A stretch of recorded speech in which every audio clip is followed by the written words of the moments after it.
students. So today we will continue with the chapter that is surface chemistry.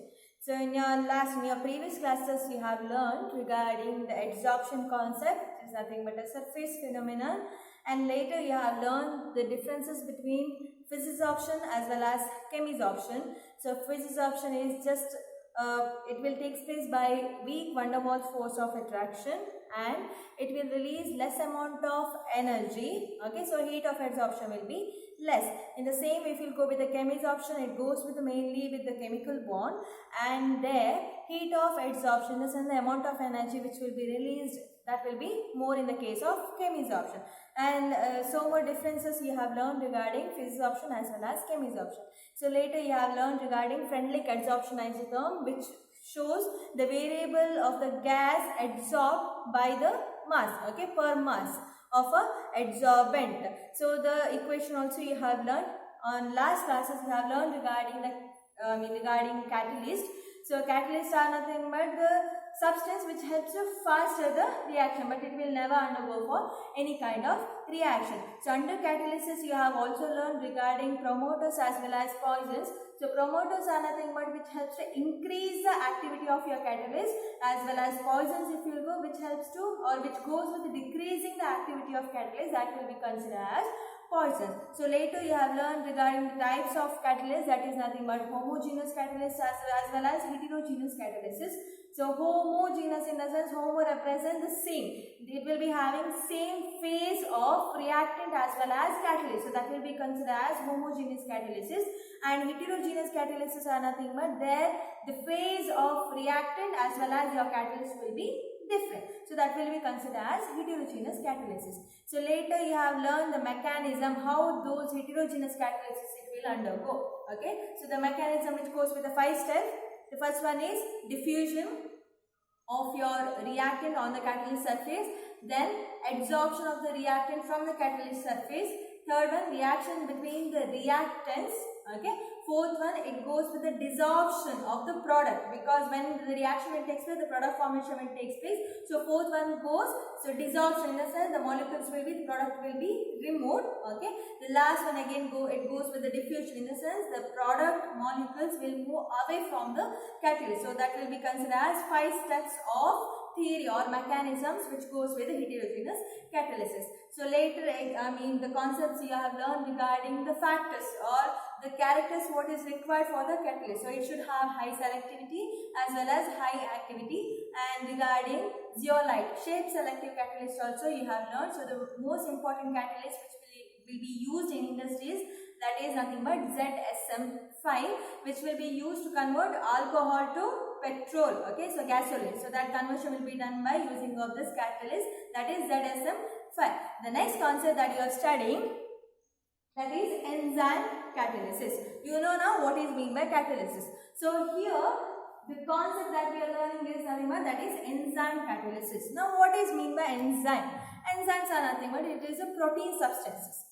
Okay, so which will be having high molecular mass, and this nitrogenous organic compound, it will be present in living plants as well as animals. So remember, your enzymes are nothing but these are the protein molecules. Okay, so protein macromolecules which will be having high of molecular mass. So this enzymes will be acting as a catalysis in some of the reactions. Okay, so which will take place in the living body.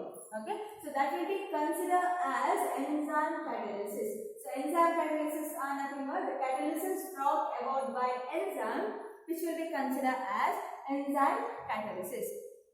So now here we go with some of the examples. Okay, so simple example, you might have seen milk will turn into curd. Okay, the conversion of milk will take place to curd. So how it is possible? You know this will be possible because of a bacteria that is nothing but lactobacillus. So what it will do? It will release one enzyme. So that enzyme will help to convert this milk to curd. So what is that enzyme? Which will be considered as lactobacilli.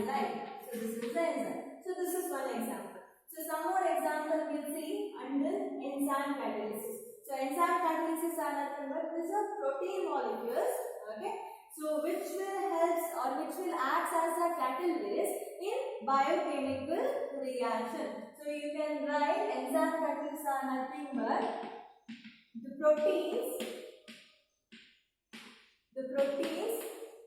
which will act as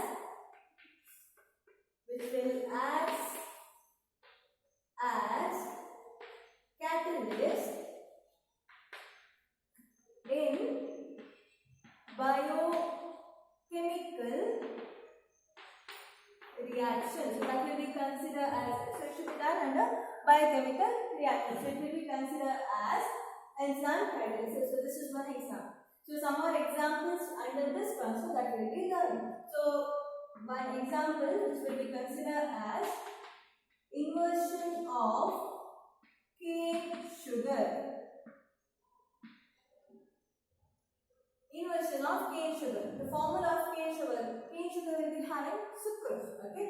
So it will be having C12H22O11. So inversion of cane sugar. So the enzyme which will use to convert your cane sugar into glucose and fructose. So this is nothing but glucose and this is fructose. So the conversion of your cane sugar to glucose and fructose will be done by using of enzyme. So that is nothing but invertase. Okay, the enzyme which will be used over here will be considered as invertase. In the presence of this enzyme, we can convert this cane sugar or sucrose into glucose as well as fructose. One more example if you see, I take maltose. C12H22O11, which will be considered as maltose. So maltose, in the presence of enzyme which will be considered as maltase, it will convert into 2 molecules of glucose. Now, when you are writing reaction, maybe you are thinking why mom is writing the same kind of formula for all the molecules. Cane sugar, sucrose, maltose, but it is having same formula. Again, if you go with the glucose as well as fructose, formula is same. See, it goes with your biochemical concept. Okay, so you will be learning regarding this. I just tell you why it is so, because this will be having same molecular formula, but structures are different. Okay, so it will be having different functional group. Okay, so based on that functional group as well as structures, we have named. Okay, so this is different structure. Sucrose structure is different as well as maltose structure is different. Glucose structure is different, fructose structure is different, but the formula is same.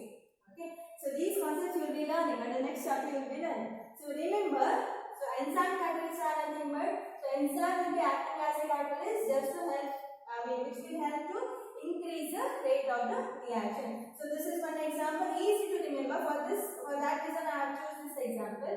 Formula is same. Okay, but you have to write this is the cane sugar, so which will convert into glucose as well as fructose in the presence of invertase. So which will be considered as inversion of cane sugar will be done by invertase enzyme. Okay. The next example, maltose will convert into glucose in the presence of maltase enzyme. Okay. Or you can write this also. Will convert into curd in the presence of lactobacilli. So two more example we'll see. Consider glucose C6H12O6, which will be considered as glucose. This glucose can convert into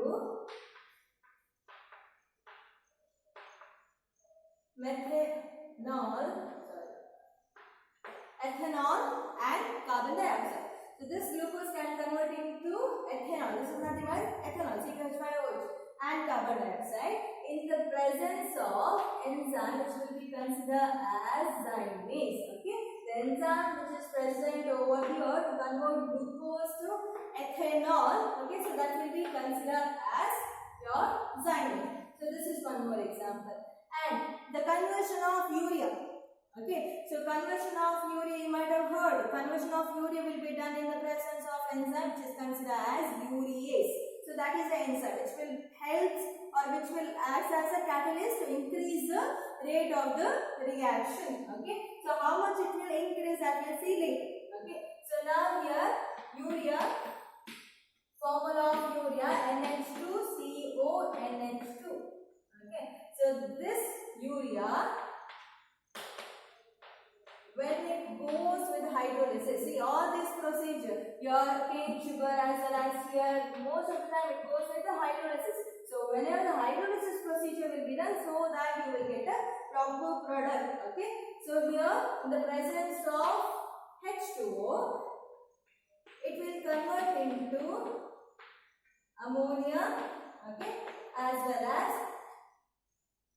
carbon dioxide. Okay, releasing of carbon dioxide will be done. So this will be done in the presence of enzyme which will be considered as urease. So the enzyme which will be used over here, that will be considered as urease. So urea can convert into ammonia in the presence of enzyme which will be considered as urease. So this is the enzyme which will be used.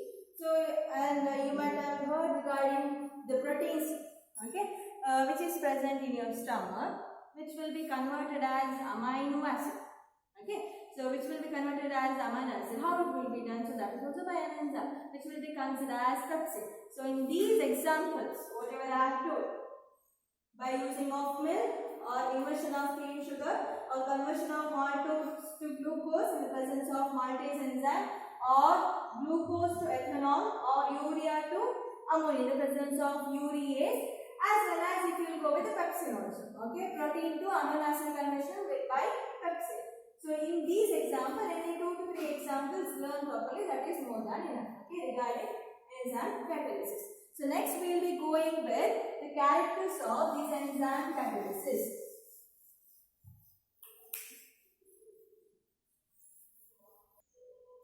So next we will continue with the characters of enzyme catalysis. How we have seen in the catalysis process, okay, the features of catalysis. You have seen the selectivity, should have some selectivity, and it will be having some of the activity. So it can go till 10 to the power 10 times, okay, faster rate.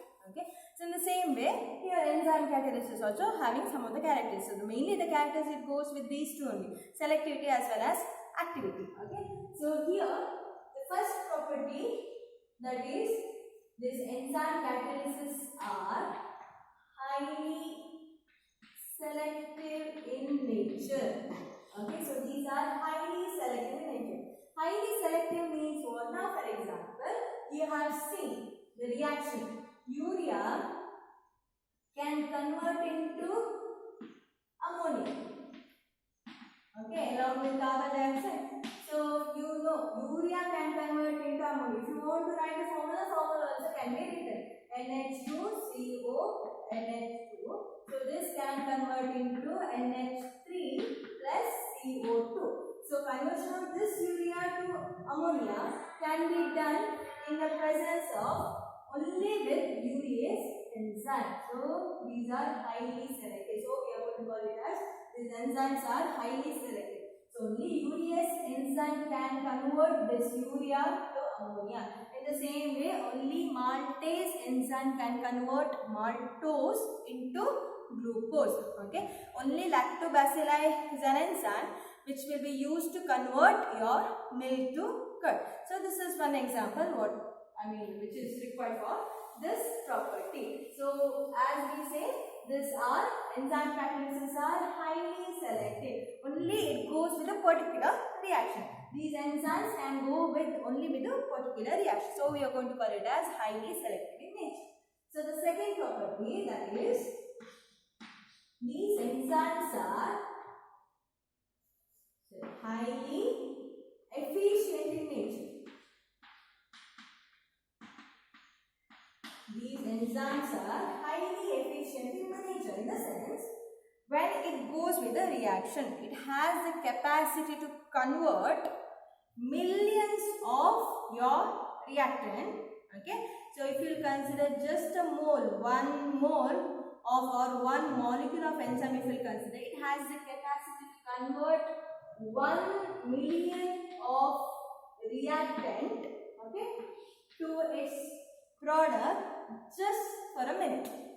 Okay, just in a minute it is possible to convert. Just a molecule of enzyme, it has a capacity, okay, it has that much efficiency to convert 1 million of reactant to its product just in a minute. So that is its efficiency. So we are going to call these enzymes are highly efficient in nature, okay, so that it can convert 1 million of reactant into its product just in a minute. So we are going to call it as these are highly efficient in nature.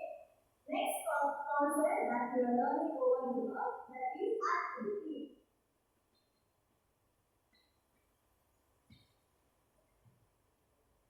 So these enzymes are highly active in nature. That we have already learned. Catalysts are highly active in nature. So, but here in enzymes if it goes with a particular temperature as well as particular pH. Okay, so it goes with the temperature as well as pH. So we are going to call these are highly active in nature. So what is it represents here? These enzymes are highly active at optimum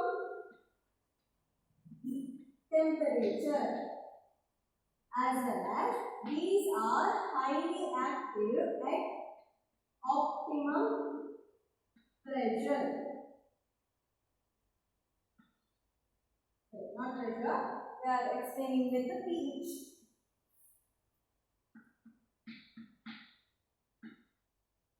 Okay. Now we'll see what is meant by optimum temperature. So our optimum temperature is nothing but it is a particular temperature in which your enzyme can show high activity with that temperature. Okay. So here the temperature it goes with around almost 280 Kelvin to 310 Kelvin. So between this temperature if you go, your enzymes are highly active, hyperactive in this condition. Okay. In this temperature your enzymes are highly active so that it can convert maximum of reactant into product with this temperature. So we are going to call it as optimum temperature. So optimum temperature is nothing but it is a particular temperature in which, okay, by that temperature your enzyme will have the capacity to convert or it has higher activity, okay, towards your reactant to convert into product. So that will be considered as optimum temperature. If in case sometime temperature will increase, what will happen by then? If temperature increases, your enzyme activity will go on decreasing. Okay, if the temperature will raise above this, by that time your enzyme activity start decreasing.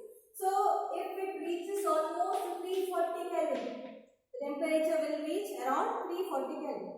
After this, your enzyme will go for deactivation. Okay, so it will not work. So we have to see with the temperature also. So whenever the enzymatic reaction takes place, so it goes with this temperature. So this will be considered as optimum temperature. I'll repeat, optimum temperature is nothing but it is a particular temperature, okay, in which your enzyme will show the maximum activity. Okay, so that will be considered as optimum temperature. Next, if you go with optimum pH, the same concept. So that is a particular pH, okay, by which your enzyme will show the maximum activity. So the particular pH it ranges from 5 to 7. Yeah, so the range will goes between this 5 to 7. If pH is there, then it will be considered as optimum pH. So this is a particular pH where your enzyme will show the maximum activity. Okay, so this will be considered as optimum pH. So the characteristic will go. The first one is highly selective. Next, it should be highly efficient so that it can convert maximum of the reactant into its product just for a minute. And these are highly active. It goes with optimum temperature. So within that temperature, it shows the maximum reactivity, and within this pH, it will show the maximum reactivity. So that will be considered as optimum pH. Next, we will be going with the next property or next character, that is nothing but to help to increase the activity of your catalyst, some of the condition is required. You have also learned in catalyst property, so it goes with the promoter, okay, as well as it goes with the poison. So here also you are having some of the concepts. So that will be considered as the fourth property, that is presence of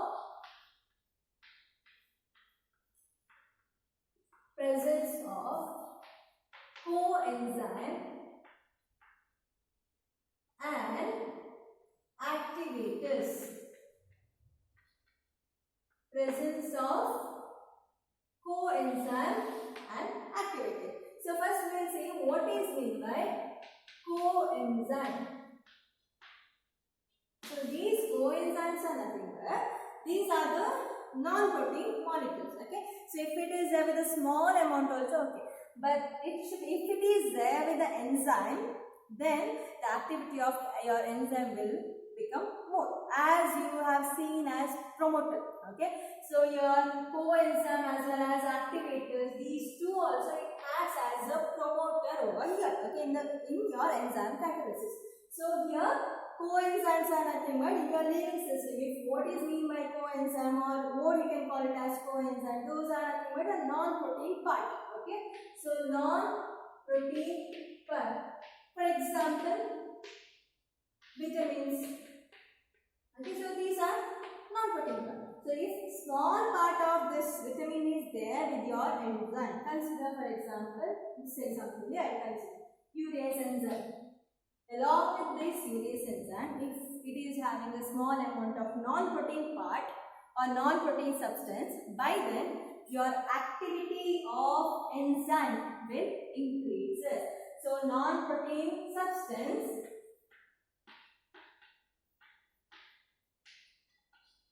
helps to increase the activity of enzyme. So that will be considered as coenzyme. Okay.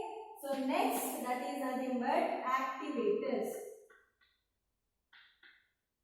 Now what is mean by activators? Activators are nothing but these are metal ions.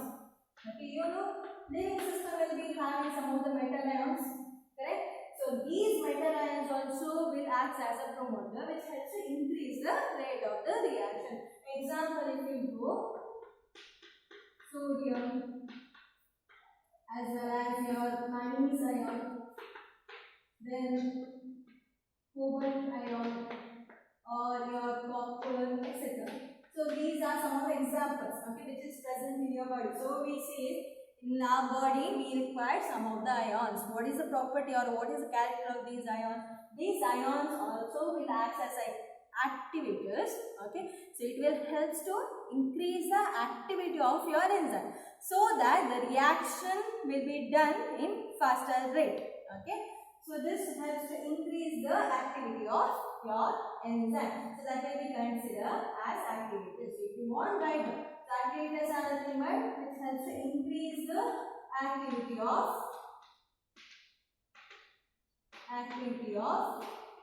enzyme. So that will be considered as activators. Okay.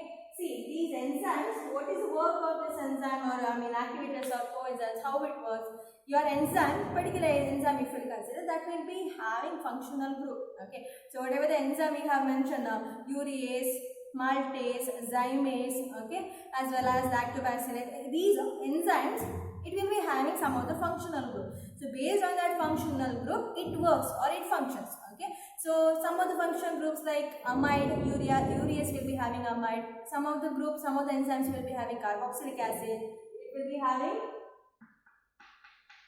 NH2, COOH, or OH, etc. So these are the functional group which is present in the enzyme. So what these activators or coenzymes will do, it will go and it will form a weak bond with this enzyme. Okay. So if this is enzyme, it will be having some functional group. So this coenzyme or activators will come in contact with this and it will form a weak bond so that it will form a complex. Now it will help to increase the activity of your enzyme. So that will be considered as coenzyme as well as activators. And here the last character that you are seeing, that is your inhibitors, or which will be considered as poisons. You know what is the work of poison? Your inhibitor as well as poisons. This will goes with decreasing the property of enzyme or catalyst. So this decreases the activity of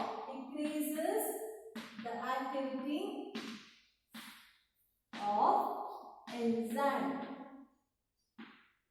So which are the promoters or the poisons which is present in our body, in our living system? Heavy metals.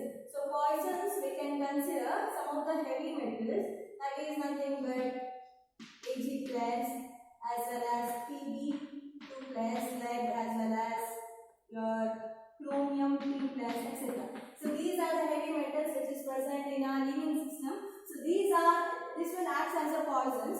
As I said, which your enzyme will be having some of the functional group. So when these poisons will come in contact with this poison work, what it will do, it will decrease the activity of this enzymes. Okay, it will spoil this or it will deactivate this enzyme functional group. Okay, so that it decreases the activity of enzymes. So this is nothing but inhibitors as well as poisons. So characters, if you go, you are supposed to write activity, efficiency, selectivity.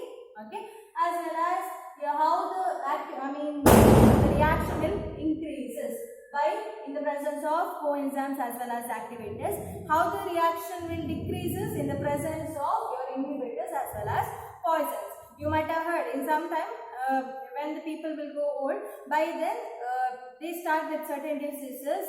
Some of the enzyme will be acting more in the living system. Okay, so by then what they will do, they will give drugs. Doctor will give drugs so that drugs will consist of poisons. Poisons are nothing but this kind of heavy metals. So these metals will help to decrease the activity of your enzyme, so that certain product will not form more in as a content in your body. Okay, so this is regarding your enzyme catalyst character. Next we'll be seeing with the mechanism of your catalyst. Okay.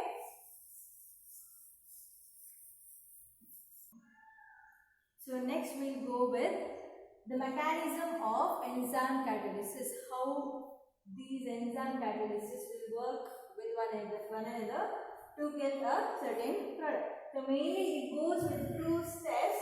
Okay. So here enzyme catalysis mechanism. Remember this as log and key model. It's very important. The mechanism it is important with the catalyst as well as in this also. Okay, so here this will be considered as lock and key model. So lock and key model, if they ask, you are supposed to write enzyme catalysis mechanism. So how these work? Lock and key model, why they have given? Because it works like that. Okay, because your enzymes are having many cavities. Okay, so it will be having many pores in it. In the sense, it is having many cavities in it. So that what it will do, it will be having certain shape. Okay, your enzymes are having certain shape as well as functional group. So here enzymes are having cavities, it is having particular shape as well as it is having particular function group. Function group already I have explained. It will be having amide group, carboxylic group, alcoholic group, etc. So these are the functional group which is present with enzyme. So what is the work of this? So this enzyme, due to its certain shape, it will go with this kind of mechanism, log and key model. So how it works? See, consider this is your enzyme which is having certain shape due to its cavities. Okay, so here because of presence of pores in it, it is having certain shape. So this is your enzyme. So when this enzyme will react with your substrate is nothing but your reactant.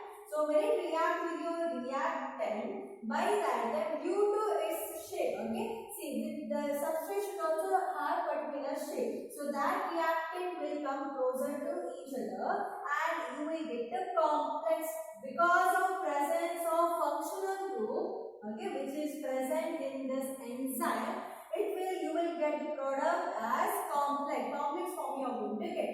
Okay, so later due to this complex molecule, it will help to produce some of the products. Okay, so this mechanism, it works like your lock and key. You might have seen key, how it works in your lock in the same way, okay? Because of its shape, it works over there. So in the same way, here for example, consider this is your enzyme and this is your reactant which is having particular shape. So this enzyme as well as reactant, when it comes contact with each other, okay, so that it will, see, here it comes contact with each other so that your substrate will fit into your enzyme. So we are going to call it as lock and key model. So it will fit into it, and here due to the presence of functional group in your enzyme, a complex molecule will take place. So between this, a complex molecule formation will take place. And this complex molecule, it will helps to form a product. So it will help this substrate or reactant to undergo decomposition so that you will get a certain product. So this is a very easy mechanism which goes with your enzyme catalysis. So as if I write it in terms of steps, okay, step 1, it goes like this. Your enzyme reacts with your substrate, okay, to get your complex, okay. So this is your complex molecule, okay, enzyme substrate complex molecule. So step 2, take this again enzyme substrate complex molecule.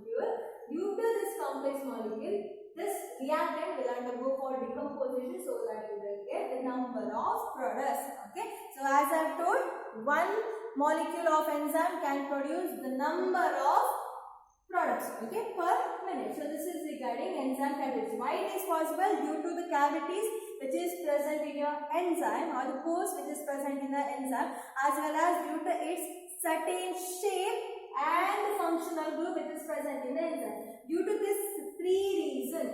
So one is due to cavities, or we can call it as pore, and because it is having certain shape and it is having certain functional group, so that it goes with this mechanism, lock and key model. I guess you understood with this one.